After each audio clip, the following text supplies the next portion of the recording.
Perkenalkan, nama saya Hesti Dwi Ayanti dengan NIM 2130 2040 8014. Di sini saya akan melanjutkan yaitu materi selanjutnya mengenai gelombang bunyi.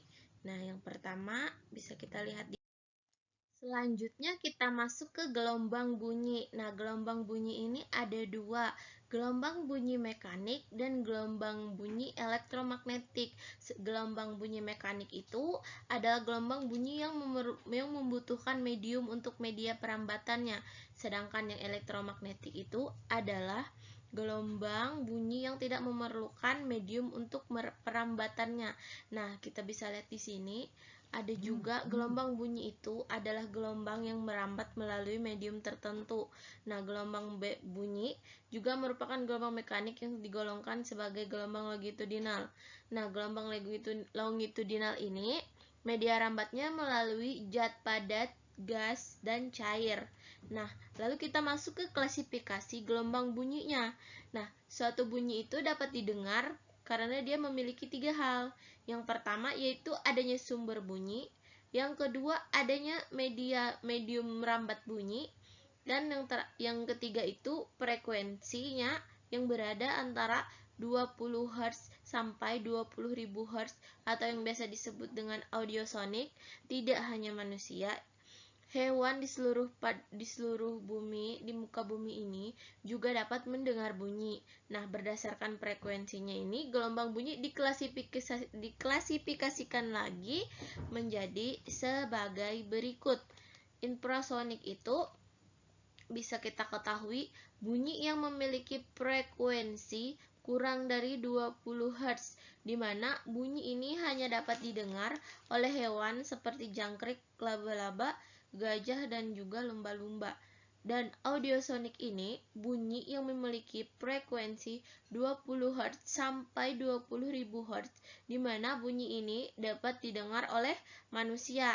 Nah, yang terakhir yaitu ultrasonik. Bunyi ini memiliki frekuensi lebih dari 20.000 Hz, di mana bunyi ini dapat didengar oleh hewan seperti kelelawar dan lumba-lumba.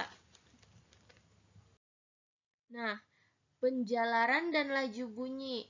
Nah, kita dengan meninjau gerak elemen fluida pada sebuah penghisap yang ditarik dan didorong saat berisi fluida, diperolehlah kecepatan bunyi dalam medium fluida. Yang pertama itu V sama dengan akar bulk per rho, dengan keterangan V itu sebagai kecepatan gelombang bunyinya, B itu sebagai modulus lengthing elastis atau bulk, yang rho itu sebagai massa jenis fluidanya. Baiklah, kita lanjut. Sebagaimana pada gelombang transversal, laju gelombang longitudinal itu juga dipengaruhi oleh sifat medium yang dilaluinya.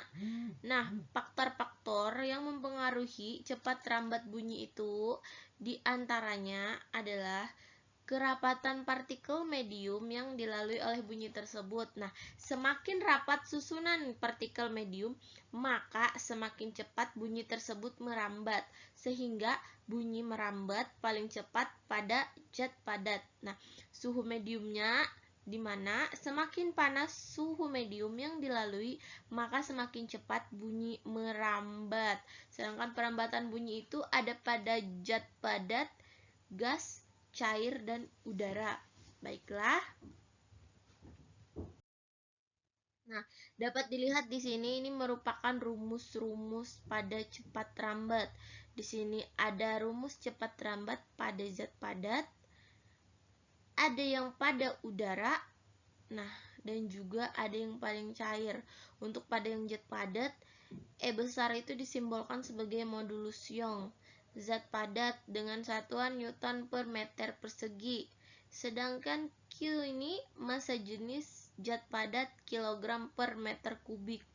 Nah, di udara, sedangkan udara itu Y konstanta Laplace, R itu tetapan umum gas, dan Y itu suhu mutlak gas Kelvin, M itu massa molekul gasnya.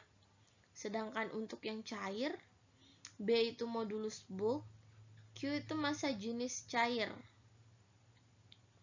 Nah, di bagian akhir saya juga lupa tadi itu mengenai macam-macam gelombang. Nah, gelombang ini memiliki berbagai macam, di antaranya yaitu gelombang transversal adalah gelombang yang arah getarnya tegak lurus dengan arah rambatnya. Lalu ada gelombang longitudinal yaitu gelombang yang arah getarnya searah dengan arah rambatnya. Contoh dari gelombang longitudinal ini adalah gelombang bunyi, pegas panjang yang digetar. Oke, baiklah. Terima kasih. Kiranya itu yang dapat saya sampaikan. Mohon maaf atas kurang dan lebihnya. Terima kasih.